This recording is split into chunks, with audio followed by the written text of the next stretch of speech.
सत साहिब सतगुरुदेव की जय। बंदी छोड़ कबीर साहिब जी की जय। बंदी छोड़ गरीबदास जी महाराज जी की जय। स्वामी राम देवानंद जी गुरु महाराज जी की जय हो।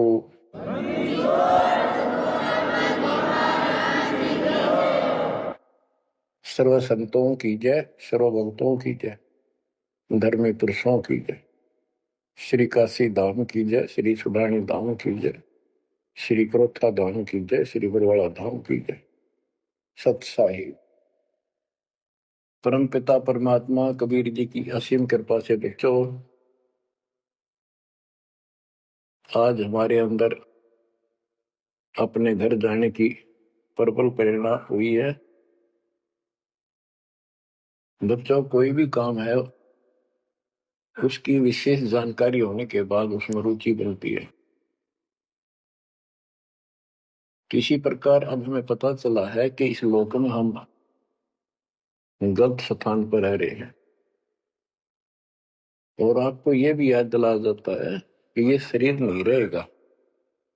जिस परिवार को देखकर हम खूब खुश हैं, और होना भी चाहिए, पर ये साथ कितने दिन का है यो तक भी ध्यान देते नहीं।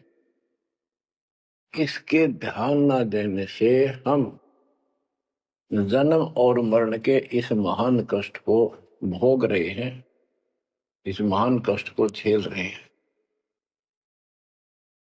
अभी तक कोई इस तरह सच्चाई कहने वाला नहीं था। जैसे कोई यूं कह देता ना कि भाई ऐसे ऐसे हो सकता है, मृत्यु हो जाएगी, तो यूं कहा करते भाई, तो भाई ये बात ना बोला मृत्यु हो जाएगी, अच्छी बात बता। यानी यूं कहना बुरी बात मानने थे कि यूं ना कह मौत भी हो जाएगी, कभी संसार भी छोड़ना पड़ेगा। यानी इस सच्चाई को अवॉइड करने की चेष्टा करते थे। तो बच्चों, कबूतर क्या करता है, जब बिल्ली निकट आ जाती है वो डर जाता है, उड़ने की बजाय आंखें बंद कर लेता है और सोच लेता है खतरा टल गया, तो वो उसकी गर्दन मरोड़ के खा जाती है। अब आंखें बंद करें काम नहीं चलेगा, ये तो खोलनी पड़ेगी, हिम्मत करनी पड़ेगी, यहां से उड़ना पड़ेगा, काल से बचना पड़ेगा। पहले जैसे 12 कबीर पंथ चले हैं, उससे पहले ये हिंदू धर्म, उसके बाद ये यहूदी धर्म, ईसाई धर्म, फिर मुसलमान धर्म, जैन धर्म, और ये 12 पंथ, इनमें ज्ञान तो बताया जाता था कि भक्ति कर लो, नहीं तो 84 लाख योनियों में जाना पड़ेगा, पशु पक्षी बनना पड़ेगा। और आत्मा डरती भी थी, भक्ति के लिए प्रेरित भी होती थी, लेकिन वो भक्ति शास्त्र विरुद्ध थी, शास्त्र में प्रमाणित नहीं थी, और वो ज्ञान भी शास्त्र प्रमाणित नहीं था। श्रीमद् भगवत गीता अध्याय 16 श्लोक 23 में स्पष्ट किया है कि शास्त्र विधि को त्याग कर जो अपनी मर्जी से मनमाना आचरण करते हैं अपनी इच्छा से, उनको न सुख होता है, न कोई सिद्धि प्राप्त होती है, और न ही उनकी गति होती है। या तो ये कहो कि गीता गलत और ये झूठे गुरु सच्चे, इनमें से एक को रिजेक्ट करना पड़ेगा। लेकिन गीता को कोई रिजेक्ट कर नहीं सकेगा, आखिर में इन झूठे गुरुओं को त्यागना पड़ेगा। बच्चों, परमात्मा के पाने के लिए, उस सुख को प्राप्त करने के लिए कितने कितने कष्ट झेले हैं महापुरुषों ने, हमने भी उठाए। हम ऋषि बने, ऋषि बनकर कठिन साधनाएं की, जैसा लोकवेद दंत कथाएं सुना करते थे उसके आधार पर सिद्धियां आ गई, सिद्धियां दिखाकर फिर प्रसिद्धि होगी, उस प्रसिद्धि के ऊपर हम प्रसिद्ध हो गए और खूब महर्षि प्रसिद्ध हो गए। अब पता चला वो प्रसिद्धि कैसी थी, जैसे आपको राबिया का प्रमाण बताया, 4 साल की ठीक साधना से ऐसे ऐसे चमत्कार भी हो गए, मक्का उठ के आ गया, लेकिन भविष्य जीरो हो गया उसका। सिर भी काट दिया, इतनी प्रेरित थी भगवान के प्रति, लेकिन नथिंग, कुछ नहीं हुआ। काम तो अब बनेगा जब बनवाया जाता है। गरीब ये जीवन सत सफल है, जब लग राम रटंत, देखोरी को जाने दे, भरम पड़े हैं पंथ। इस मनुष्य जीवन की सफलता उसी की है जो परमात्मा का भजन करते हैं, अन्यथा इसका कोई यूज नहीं। पशु पक्षी का भी ऐसा ही जीवन है, ऐसे ही कर्म वो करते हैं, खाना पीना, टट्टी जाना, बच्चे उत्पन्न करना, बच्चों के लिए फिर सारा दिन भटक के उनका पोषण करना, फिर मर जाना। ये कोई जीवन है? इस ज्ञान से आपके अंदर जो गलत प्रेरणा भरी हुई है वो काल द्वारा भरी गई है, बहुत प्रबल है, वो सामान्य नहीं है। अब जैसे किसी को बुखार हो जाता है तो उसके बस की बात नहीं वो नॉर्मल हो जा, तो उसके लिए औषधि की आवश्यकता पड़ती है, और जब नॉर्मल हो जाएगा फिर सारे काम ठीक करेगा। इसी प्रकार ये आपके बस की बात नहीं है जो आप जिस व्यवस्था में लग रहे हो। ये इस ज्ञान से, इस भक्ति से आपका ये अज्ञान हटेगा, ये जिससे प्रभावित हो बुखार हटेगा, फिर आपकी लगन अदब से बनेगी, अलग से बनेगी। अगर ये भाव नहीं बना तो क्या ये जीवन अच्छा है जो आप जी रहे हो? कोटि जन्म तन भर में तोगे कुछ नहीं हाथ लगा रहे, कुकर कुत्ता, सुकर सुअर, खर गधा, कौवा बुगला, बता इन प्राणियों के शरीरों में असंख्यों बार कष्ट उठा लिया अपने को, असंख्यों बार, एक बार नहीं। तो क्या इस प्रोसीजर को जारी रखोगे? मेरी आत्मा तो मान नहीं रही कि आप इसको स्वीकार कर दोगे। और अब भी आपकी आंखें नहीं खुलेंगी और आपकी प्रेरणा नहीं बनेगी, तो फिर इंसान नहीं, पत्थर हो तुम, पत्थर। कोटि वर्ष करे संगत संतों की, पत्थर का दिल में क्या बीजे, चंदन बन में रंग ला दे, एक बांस बिटम भी ना सींचे। पत्थर को जल में डाल दे, कितने गहरे जल में डाल दे, कितने दिन डाले रखे, उसका कोई असर जल का नहीं होता। नहीं, जल से तो नरम होता है पदार्थ, बाहर निकालते उसको घिसा दे दूसरे पत्थर से, ज्यों का त्यों चिंगारी निकलेंगी। तो पत्थर जैसे प्राणियों को किसी चीज का असर नहीं होता। ये अमृतवाणी उन पुण्यात्माओं को झंझोड़ कर रख देंगी जिनकी आंखें काल में अज्ञान से बंद कर रखी हैं। उस परम पिता के घर जाने के लिए, सुख को प्राप्त करने के लिए, गरीबदास जी बताते हैं कि मंसूर मैसूर क्यों हो गया, शरीर फांसी प्रवेश, और जाके ऊपर इतनी नौबत बीती। कैसा है वो देश? उस परमात्मा के सुख को, सतलोक की प्राप्ति के लिए, उसकी प्राप्ति के लिए टुकड़े टुकड़े शरीर करा दिया मंसूर अली जी ने, पीछे नहीं हटा। तो गरीबदास जी कहते वो सुख कितना होगा जिसके लिए शरीर भी खत्म कर दिया, कोई नो प्रॉब्लम। और ये शरीर तो आपका रहेगा नहीं, गारंटीड है।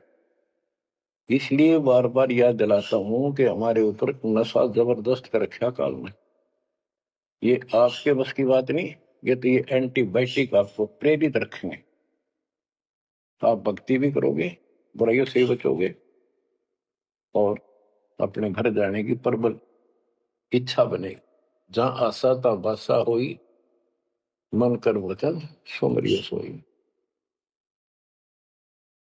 गिरिव नरसिंह रूप सतगुरु धरा, प्रहलाद भगत के काज, हिरणाकुश को ले गया, जो तितर को बाज। परमात्मा कबीर जी ने ही नरसिंह रूप धारण किया। ये सारा श्रेय अभी तक श्री विष्णु जी उर्फ श्री कृष्ण जी को दिया जा रहा था। जो भी है परमात्मा चाहते हैं कि किसी तरह इनकी भक्ति में आस्था बनी रहे। ये किसी को मानकर भक्ति कर रहे, करते रहो, उससे मिलना कुछ नहीं, पर पिछले संस्कार से मालिक उनकी मदद स्वयं करते हैं।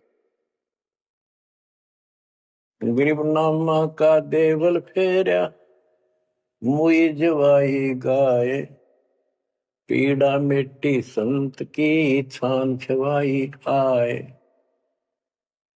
कबीर साहब कहते हैं, दो दिन मेरी शरण है, ताका हूं मैं दास, दास में नौकर गुलाम, और गेल गेल लग गया तो जब तक धरती आकाश। अब नामदेव जी इतने संस्कारी थे। परमात्मा कबीर जी कहीं भी आश्रम बना के कुछ समय के लिए रह जाते हैं, एक गुरु की भूमिका करते हैं, अपने बच्चों को वहां आसपास के क्षेत्र के बच्चों को ज्ञान सुनाते हैं। कोयल के बच्चे उस ज्ञान को सुनकर, आवाज को सुनकर परमात्मा की तरफ खिंचे आते हैं, कौवे वाले रह जाते हैं। तो उसमें रंका और बंका दोनों पति पत्नी थे। एक उनकी बेटी थी वंका। नामदेव भी उसी समय परमात्मा कबीर जी के आशीष हुए थे, जब वो वासनपुर में लीला कर रहे थे। हम ज्ञान सुन लेते हैं, सारी बात करते हैं, पर अपनी जो पूर्व प्रेरणा है, पिछले जन्म के संस्कारों से भी हम बाज नहीं आते। अब नामदेव जी जा रहे थे, एक मंदिर में आरती हुई थी, ब्राह्मण लोग आरती कर रहे थे, और उसके ऐसी धूम चढ़ी कि वो भी मंदिर में पहुंच गया। हाथ में जूते निकाल लिए अपने, जैसे ये बजाते हैं ताल, उस तरह बजाने लग गया। घंटी बजाते हैं, और बजाता बजाता आरती में मगन होकर उनके ब्राह्मणों के बीच में पहुंच गया। यानी पत्थर की मूर्ति के सामने पहुंचना चाहा। पंडितों ने पकड़ कर उसको बंदर के पीछे फेंक दिया। ये शूद्र छोटी जाति का समेत दूतों आ गया, हमारा धर्म भ्रष्ट कर दिया, हमारे भगवान को इसने रुष्ट कर दिया। वो तो फिर भी पड़ा पड़ा मन की आरती कर रहा था, लो लगी थी दाता में। तो परमात्मा उस मंदिर का मुंह नामदेव की तरफ कर दिया, और पंडित पिछली साइड में खड़े घंटी बजा रहे थे। आश्चर्यचकित हुए।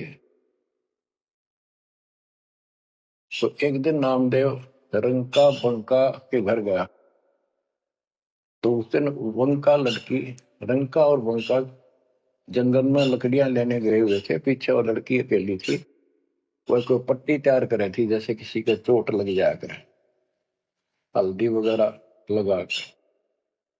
नामदेव बोला, बहन किसको क्या हो गया, किसको चोट लगी, किसके लिए पट्टी बना रही हो? वंशा बोली, रे नामदेव तो गुरु जी ज्यादा दुखी ना करा कर, तो भाई मर्यादा में नहीं रहता। वहां के जरूरत थी तेरे को जाने भी मंदिर में, अपना मंदिर में जाना भगवान ने अलाउड थोड़ा ही कर रखा है।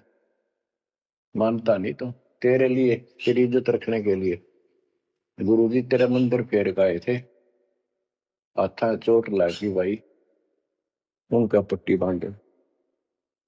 नामदेव गया, देखा तो सचमुच गुरु जी के हाथों में चोट लगी हुई है, और उनका ने पट्टी बांधी।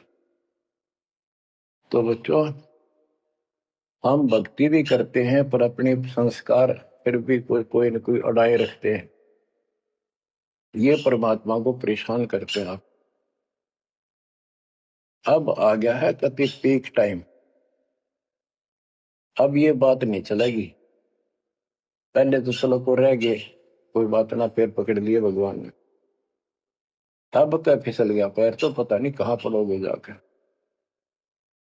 ऐसा अजब गजब का ज्ञान दे दिया, ऐसा समाधान आपको दे दिया, और ऐसे समय में मानो श्री मालिक ने। तो आंखें खोल लो। गरीबनामा का देवल फेरा, मुई जवाई गाए, पीड़ा मिट्टी संत की, छान छवाई आए। अब जिसमें नामदेव जी ने मंदिर घुमा दिया, घुमाया तो मालिक ने था, लेकिन मालिक अपने नाम नहीं लेते। करा करावा साइया, मन में लहर उठा, दादू सदर जीव के आ बगल हो गया। उनकी महिमा ज्यादा होगी। मुसलमान धर्म के लोगों को दिक्कत हुई, उन्होंने राजा को कहा कि ऐसे ऐसे काफिर है, वो दुनिया को गुमराह करता है कि मुर्दे जिंदे कर देता है, मंदिर घुमा दिया, ऐसे कर दिया। राजा ने पकड़ के बुलाया और कहा ये गाय काट दी वहां पर, इसको जिंदा कर। जब जाने तो संत है, नहीं तो तेरी गर्दन नहीं काट दूंगा। कबीर साहब कहते हैं हम फिर वहां गए अपने बच्चे के लिए और उस गाय को जीवित किया। जैसे पुराने समय में सब छान झोपड़ी डाला करते थे, हट घास ग्रास की, और वो साल भर में कंडम हो जाती थी, तो बारिश आने से पहले उनको फिर से या तो नहीं डालते थे या कुछ रिपेयर किया करते थे। नामदेव की माता जी ने कहा बेटा अपनी छान ठीक कर ले झोपड़ी, बारिश आने वाली है, मौसम निकट है। वो कहने लगा ठीक है माता जी, जाता हूं मैं जंगल से सरकंडे काट के लाता हूं, घास फूस। रास्ते में सत्संग हो रहा था, सत्संग सुनकर फिर वहां सेवा में लग गया। शाम होगी वापस आ गया। उसकी माँ बोली बेटा ले निकल घास फूस।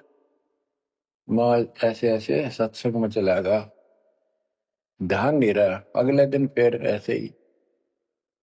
उसकी माँ बोली भाई देख ले तो बारिश हो जाएगी, कुछ दिन सारे कपड़े भीजेंगे, अपने भीगेंगे, बहुत नुकसान हो जाएगा। अगले दिन भी ऐसे हुआ। तीसरे दिन उसने सोचा आधा सत्संग सुन लो और फिर जाऊंगा। आधा सत्संग सुनकर चल पड़ा।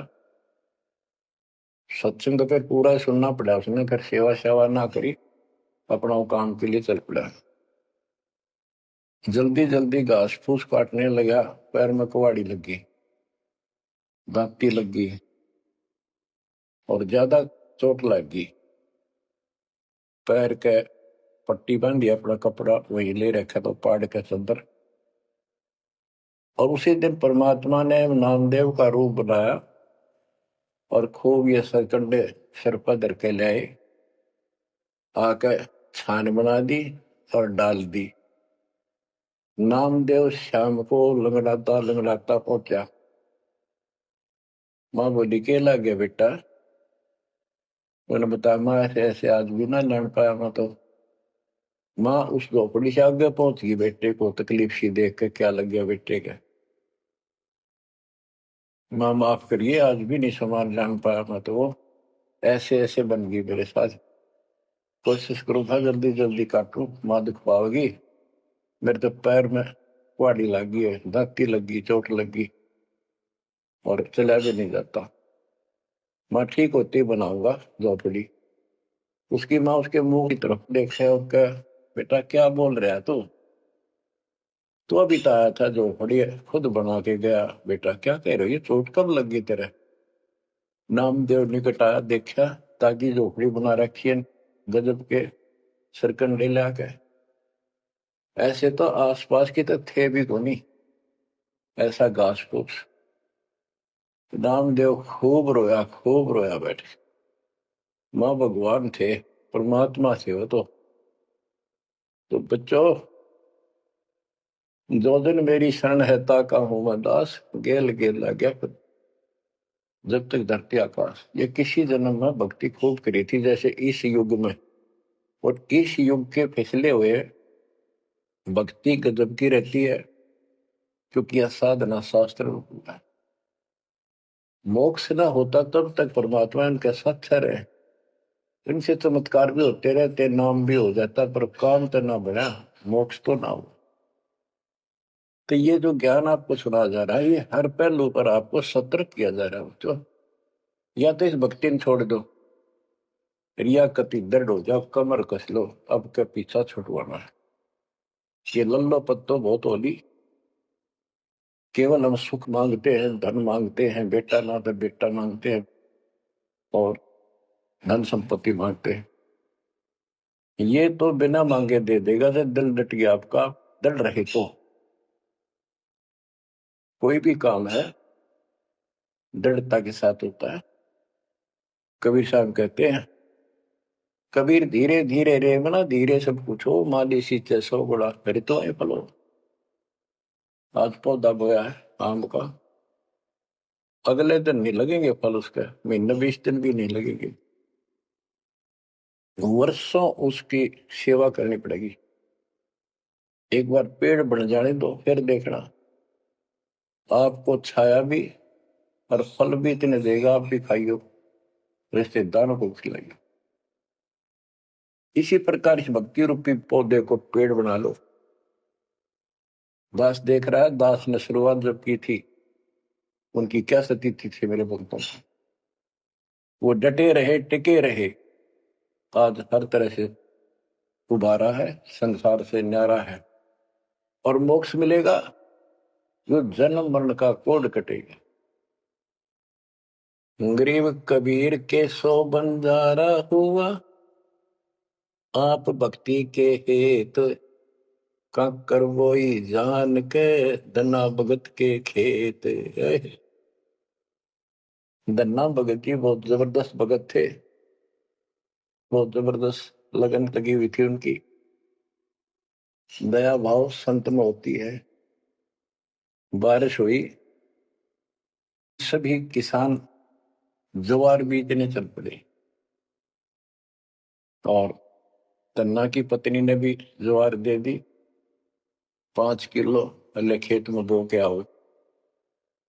भगत जा रहा था बैल लेकर के, हल लेकर के, रास्ते में 4-5 भगत भूखे बैठे थे। तब भगत स्वाभाविक साधु संत को देखकर राम राम करी, उसने बैल खड़े कर दिए, बैठ गया 2 मिनट भगवान का। सुबह सुबह पता चला कि उन्होंने 3 दिन से भोजन नहीं खाया था और मरने के कगार पर। कहने लगे, भगत हम तो मृत्यु के निकट हैं, कहीं भोजन नहीं मिला, क्योंकि रेगिस्तान राजस्थान या भी पहले सारी स्थिति ऐसी थी नहीं बढ़िया वाली जनता की। बारिश हो गया तो फसल होगी, ना तो भूखे मरा करते। तो भगत जी ने सारे के सारे ज्वार रख दी उनके आगे, बीज, वो मरे थे भूखे, सारी खा गई। अब वो चल पड़े, भगत जी ने सोचा ही वे घर वाले लड़ेंगे, पत्नी भी गर्म मिजाज की थी, और इसमें तो भाई कोई भी टोक दे, बीज भी कित खा गया तो कित खो दिया, किसान का तो जीवन होता बीज। लेकिन उसने परिवार न्यौछावर कर दिया, कंकर इकट्ठी की लोगों को दिखाने के लिए, जैसे और बीज बो रहे थे, ऐसे कंकर बखेर के हलवा के सामने धरा गया, खेत में जाकर नहीं देखा। कुछ दिनों के बाद औरों का ज्वार गजब की उगरी, और भगत जी के खेत में तुम्बे मतीरों की बेल उगरी बिना गिनती की, और मतीरे लग गए मोटे मोटे, ये तुम्बे ऊपर नीचे पुड़े नो भरी दिखे, उनका खेत भरा दिखे। कुछ दिन के बाद क्या होता है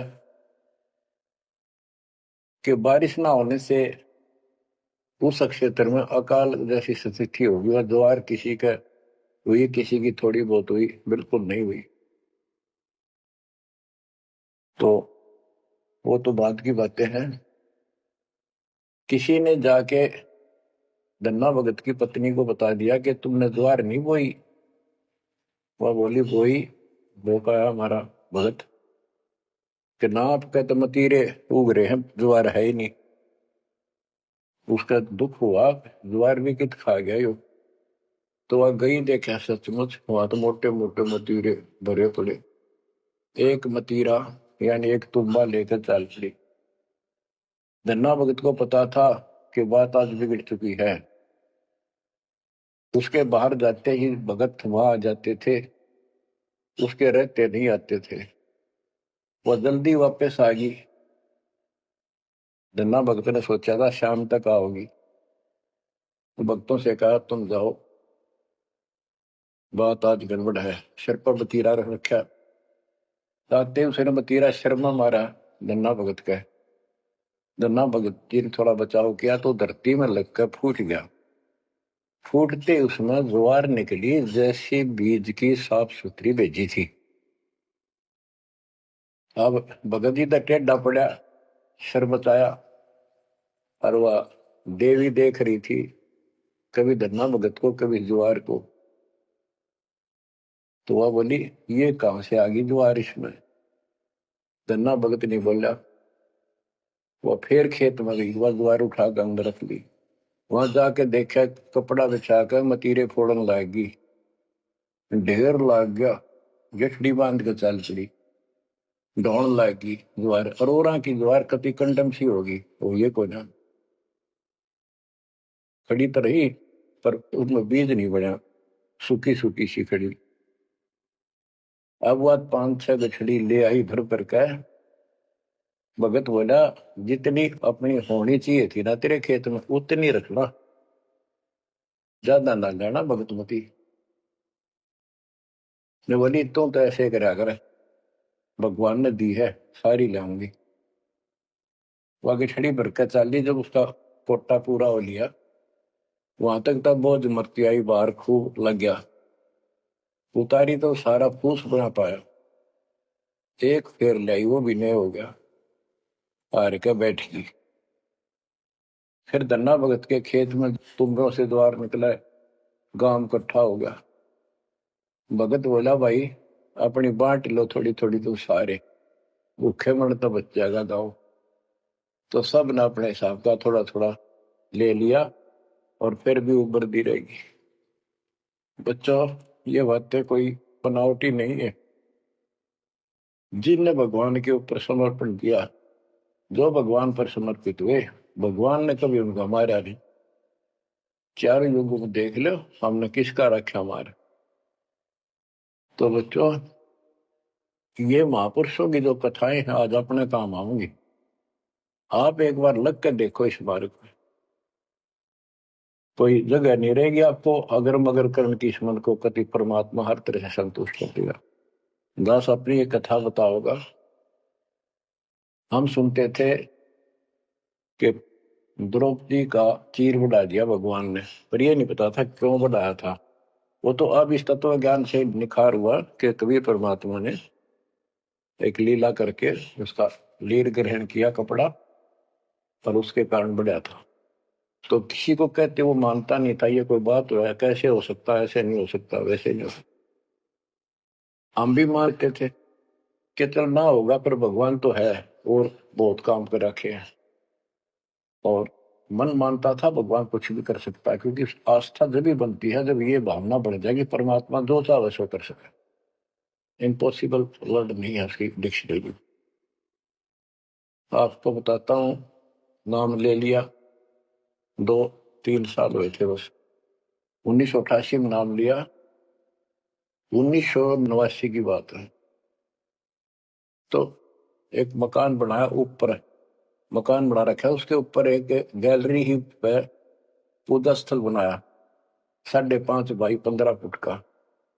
उसमें एक गली में झांकी थी, खिड़की और विंडो, और एक अंदर आंगन की तरफ क्रॉस वेंटिलेशन बढ़िया था।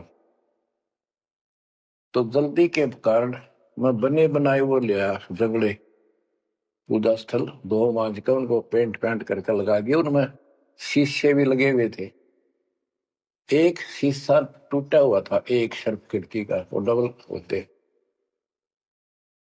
मैं ये चढ़वा देंगे बाद में, जल्दी काम हो जाएगा। वहां मैंने ये भक्ति बोध छपुआ कर रखी। कि गुरुजी आएंगे, उनको सौंप दूंगा, वो आगे भक्तों को देते रहेंगे जब कोई दीक्षा लेगा। ऐसे सेवादास करने लगा। क्या हुआ कि उस जो शीशा फूटा हुआ था उसमें के चूहे बढ़कर उनको काटने लगे। और उस समय क्या था, जब वो जंगले लगाए तो जाली ले आया था, ये एक लोहे की जाली जो मच्छरों से बचाने के लिए खिड़कियों पर लगाई जाती है बाहर की साइड। और वो गलती से वो गलत काट के दे दी। मैं वो साइज लिख के उस लोहे की दुकान पर दिया, भाई ये काट के तैयार कर दे, इनका गल बना दे। मैं और सामान लेकर वापस आया, उसने बांध कर लपेट कर रख रखी थी। मैं उठाकर चला पैसे देकर। आके मैंने कहा ले भाई लगाओ। तो ये बड़ा लड़का और एक वहां किराएदार रहता था, वो बोले हम लगा देंगे। कील क्या सारी ला रखी थी, उन्हें सीढ़ी लगाई। मैं तो चला गया उनको कह के, शाम में आया तो कोई नहीं लगा रखी। पूछा भी कारण क्या था, क्यों नहीं लगाई? उन्होंने बताई कि छोटी है, बराबर में छोटी रहेगी, कम से कम 9 इंच छोटी है। वो लिखा था मैंने 3 फुट 9 इंच, उसने 3 फुट काट दी। या नौकर ने देख कर किया, गलती लगी जैसी हुई। फिर मैंने सोचा भी छोड़ो भाई, अब किसके साथ मत्था मारे जाकर। वो कहे तेरी गलती है, आपने यही साइज बताया था। मैं इस चक्कर में नहीं पड़ा करता। मैंने वो उठा कर स्टोर में डलवा दी। एक सीजन बारिश का ऊपर का उतर गया। फिर वो नित्यनेम छपवाई पुस्तक, फिर उसमें चूहे बढ़ने लगे। कपड़ा बांधा, कपड़ा काट दिया। ये मन में था कि वो जाली तक पूरी है नहीं। फिर दिमाग में आई, भाई ऐसे करो, इस एक खिड़की में दिक्कत है, इस जाली को ऊपर नीचे करके दोनों को एक में सेट कर दो।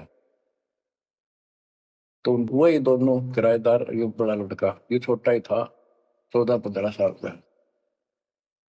तो मैं उनको कह के अपनी ड्यूटी पे चला गया। इनकी माता जी ने, नारों ने वो वहां से निकाल के जाली स्टोर से नीचे डाल दी, भाई लगा दियो। इन शाम सी न लाई किता। तो मैं ड्यूटी से आया शाम को 5 बजे। मेरे तो वही बात खटक रही थी, इन लगा दी होगी बच्चा ठीक से ना, मैं आप लगाऊंगा साथ लगकर। मैंने देखा एक जाली नीचे पड़ी, एक ऊपर लगा रखी, उसी पे जो शीशा टूटा हुआ था, गिलास। वो गिलास लगवाने का टाइम नहीं मिल रहा था, क्योंकि दूर मेरी ड्यूटी थी, कौशली साइड में 77 किलोमीटर जाना था। ये ऐसा था ही, जुगाड़ करना चाहा था मैं, कर दे फिर आराम से कर लेंगे। तो मैंने अनारों से पूछा कि ये जाली लगा दी उन्होंने? ईब ला के गए, सवेरे की कह रही थी भाई ला दे, पर ध्यान नहीं दे रहा था यो, लापरवाह। ईब ने देखा गाने वाला पापा ने फटाफट बुला कर नील को लगवा दी। मैं बोला जाली ये और ले आए क्या? ये बोला नहीं और तो नहीं है, ये तो वही है जो ऊपर डाल रखी थी स्टोर में। मैंने ये सुबह आपके दाते को कह दी कि भाई ये रखी, लाओ जब ला दियो। मुझे विश्वास नहीं हो रहा, तू सच्ची बता, ये बदलवा तो नहीं डाय इसको? वो बोली बदलवा की थी तो लाई मुश्किल तो है, बदलवाने का कित सही हो। मैं हैरान, मेरा विश्वास नहीं हो रहा कि एक पूरी हो ही नहीं सकती। पूरी होकर के भी 6-7 इंच नौ लटकरी बराबर मुड़ के, 9 इंच वो बड़ी और 6 इंच और एक्स्ट्रा उसी साइड। दूसरी देखी, दूसरी भी गई। फिर इसने डायमंड ढूंढ गए, बड़े लड़के खेल रहा था कि। तो मैं बोला तू ये बता, ये जाली बदलवा के लाया है कि वही है? वही है, मेरी मां ने उतार के यहाँ डाल रखी थी, हमने ला दी। मैं मेरी कसम खा, कबीर साहब की कसम खा रही। बच्चों, वो दिन है आज, इतना गजब का विश्वास कर दिया दोस्तों। बात कुछ नहीं थी, बात और भी लाई जा सके थी, लेकिन उन्होंने दिखा दिया, कपड़ा छोड़ हम लो बढ़ा जा। इस मालिक कबीर साहब ने लोहे की जाली बढ़ा दी, वो आज भी विद्यमान है। एक तो उनमें से वो मकान बेच दिया था इसने वीरेंद्र ने मेरे यहाँ इस मार्ग पाने के बाद। जिसने लिया वो भगत, उस भगत ने वापस डोनेट कर दिया कि ऐसी अनमोल पूंजी को मैं सुरक्षित नहीं रख पाऊंगा, आपको वापस देगी। आज वो फिर वही है, वह जाली लगी हुई है। हमने भी उसको सफाई अभी किया नहीं है, क्योंकि हमें थोड़ा सा फुर्सत ही होगी। यहाँ से निपटेंगे इस मिशन को पूरा करके, उसको फिर याद के रूप में रखेंगे। तो बच्चों, विश्वास रखो इस मालिक पर। कह कबीर सुनो भी साधो, मैं तो हूँ विश्वास में। और गलत साधना करने से कुछ नहीं मिलेगा। क्या बताते हैं?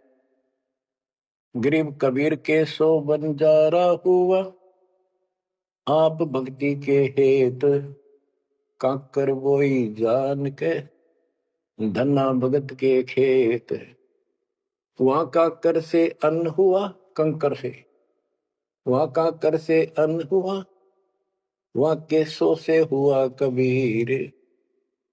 वार पार पावे नहीं गति कुछ गहर गंभीर। अब नकली गुरुओं के कारण ये सारा अध्यात्म ज्ञान नष्ट होया पड़ा था। उसके बारे में गरीबदास जी बताते हैं, गरीब विष्णु त्रिलोकी नाथ के परचे कोटि अनंत, भगत वत्सल भगवान है क्यों निंदत है संत। यानी भगवान में आस्था बनाए रहने के लिए परमात्मा ने इन पर विष्णु जी को निमित्त बनाकर लीलाएं की। कहते हैं इनको विशेष वो ना समझो, ये भी अच्छी आत्मा है, तीन लोक के नाथ हैं। अब जैसे कोई मंत्री है, उसकी भी पावर होती है, उसको ये कहना तो कुछ नहीं है, प्रधानमंत्री सब कुछ है, ये तो लड़ाई वाली बातें हैं। ये तो सतीथी बताई है, इनकी इतनी औकात है, इतनी ताकत है, उनकी इतनी है।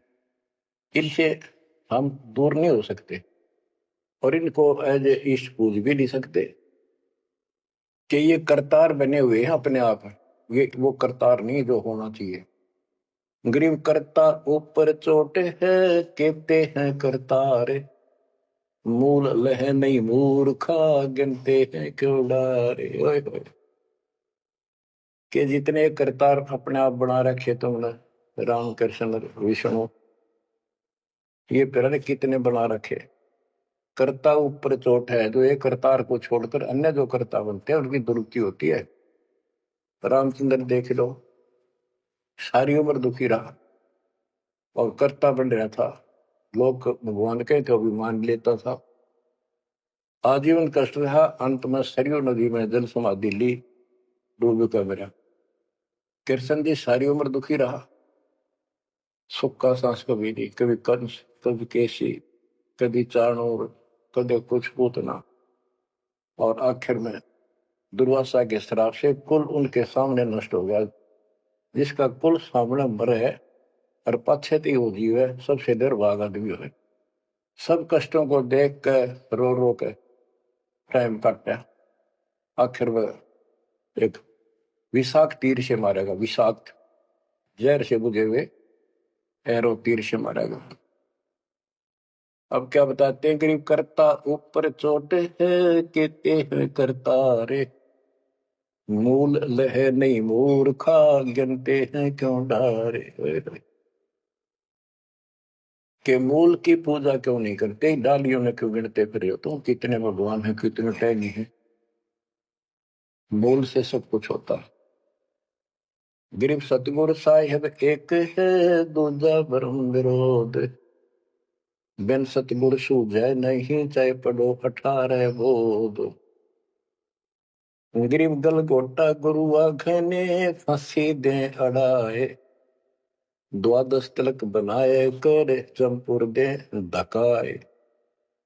कि ये इंसान का नाश करने, मनुष्य जीवन को बर्बाद करने वाले, ये बाह्य दिखावा करके द्वादश 12 तिलक बना लेंगे, कंठी माला पहन लेंगे, लाल कपड़े बड़ी बड़ी दाढ़ी मूछ उठा लेंगे या घुटन घोट हो जाएंगे, मूड में डालेंगे। ये गलगोटा है, ये काल की फांसी लिए फिर रहे झूठी साधना करवा के। कहते द्वादश तिलक बनाए कर लोग इन पर कुर्बान हो जा साधु है, और जमपुर दे धक्का, यानी उस नरक में धक्के ठोक दे। क्या साधना गलत आप पे जागा करो। गिरव झूठे गुरु का नाक ले, फिर सरवण और नैन, सतगुरु बोले साखिए, दूर कर फोकट फैन। कहते नकली गुरुओं का इनका जूते मारे, नाक काटे, यानी कहने का भाव है कि इनका बच जा, दूर हो जा, फूक दे। फूकना मतलब ये नहीं आग लगा दे या उन्हें मार दे। उन्होंने क्या करे, कैसे यह कहावत हमारे यहाँ कि इसने फूक दे एक तरफ, जैसे कोई सामान मंगाया, इसकी जरूरत नहीं, कौन खा ला, ना फूक एक तरफ, यानी पटक दे दूर। एक गरीबदास जी कहते झूठे गुरु के नाक कान काट दे। इसका अर्थ है कि उनको कति वहां से अपने से दूर कर ले। गरीब झूठे गुरु को झटक दे, स्वामी को फूक, या मैं दोष जरा नहीं, शब्द कहा हम कूक। गरीबदास जी बताते हैं झूठे गुरु को झटक दे, और जो नकली शिष्य उन पे चिपके बैठे उन्हें भी फूक। फूकने का मतलब ये नहीं उन्हें मार दे कि एक तरफ पड़े रहने दो। गरीब पीछे गई सो जाने दे, ले रहती को राख, उतरी लाभ चढ़ाई यो करो अपूठी चाख। गरीबदास जी कहते पीछे जो हुई सो हुई, उसने भूल जाओ, अब शेष बचे जीवन में संभाल लो। उतरी लाभ चढ़ाइयो करो अपूठी चाख। जैसे हम सत भक्ति ना करने से हमारे सारे काम बहुत खिंच के होते ही नहीं, परेशानी रहती है। और जब सच्चा गुरु मिल जाता है वही काम फटाफट होने लग जाते हैं। पुराने समय में कुएं से जल निकाला करते थे, सिंचाई का काम भी कुओं से होता था, उसमें बैल जोड़े जाते थे, एक लाव होती थी, लाव, वो डोल नीचे जाता था, एक लकड़ की पुड़ी होती थी, लोहे का इतना सिस्टम नहीं था, फिर लोहे की बनने लगी थी पुली, उसके ऊपर वो लाव यानी रस्सी, मोटी रस्सी होती थी, बढ़िया मजबूत। वो पुली से नीचे उतर जाती तो अब पुली घूमती नहीं, वो फिर किसी होती थी, वो घूमती नहीं और अड़का खड़ा हो जाता नीचे, रस्सा गिर जाता साथ में। फिर उसको कहते फिर से पुली पर रख और फिर खींच, आसानी से घूमेगी और फटाफट पानी निकला होगा। कि शास्त्र विरुद्ध साधना करके भक्ति से दूर होकर भगवान से तुम दुख पा रहे हो, फिर से भक्ति शुरू कर दो, फिर आपको सुख होगा। गिर पीछे गई सो जानते, ले रहती को रख, जो शेष बचा जीवन इसको संभाल ले रख। उतरी लाभ चढ़ाई यो करो अपूठी चाख, गरीब हुए बिन पावे नहीं, जीवित कैसा योग, 84 आसन कर मिटे न संसार शोक। के जीवित मरे बिना परमात्मा प्राप्ति नहीं होगी। तुम जैसे बकवादों लग रहे हो, जीवित कैसा योग, ऐसे भक्ति नहीं पड़ेगी। और जो 84 आसन कर करके लोग दिखावा करते हैं, इसे मोक्ष नहीं है। गिरिव पंचअग्नि पाखंड है, मौनी तपे आकाश, झरने बैठे क्या हुआ, क्या जी में पंच गिरास। ये 5 धुएं लगा के बीच में बैठ जाते हैं पाखंड करने के लिए। इन मकला इतनी है ज्ञान नहीं इनको। कोई मौन रखता है, कोई तप करता है, मटके घड़े के अंदर सुराख करा के एक तपाई कर रख के 40 दिन सर्दी के महीने में 100 मटके डेली पानी के अपने सिर पर डलवाता है।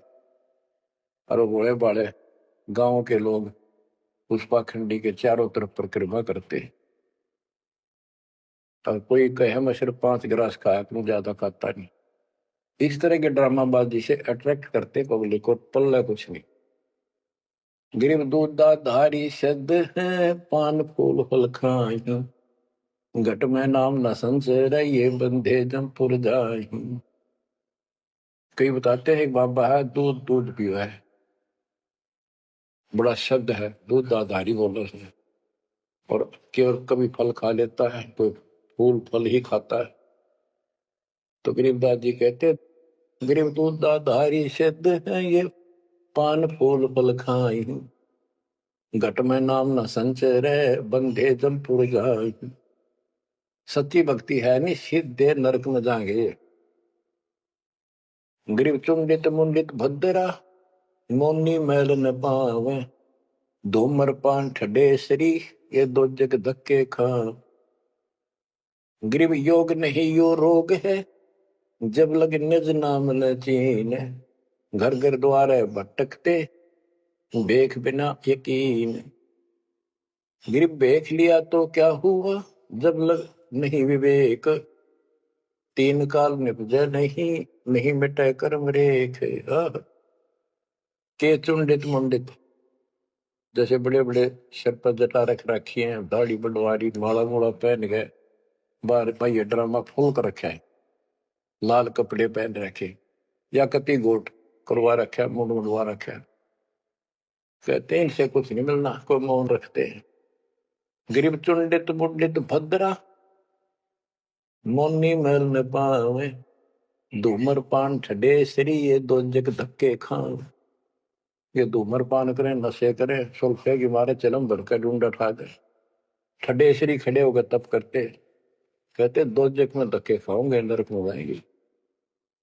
बच्चों, ये मूल ज्ञान है, ये तत्व ज्ञान है, और ये जो ज्ञान आपको दिया जा रहा है, आपके लिए वरदान होगा। ये कबीर साहब की गिफ्ट है। इस रजा को संभाल के रखियो, इसको हल्के में ना लियो बच्चों, कुर्बान हो जाओ। ये धंधे करते था सिंह धन हो गए, कितना पुराना पट्टा। इसकी शरण में डट कर सत्संग सुना करो, सेवा करो, और दान करो, मर्यादा का निर्वाह करो, भक्ति करो। देखना न्यारे रंग ला देगा दाता। मालिक आपको मोक्ष दे, सद्बुद्धि दे, आपको याद बनी रहे अपने घर की सत्साई।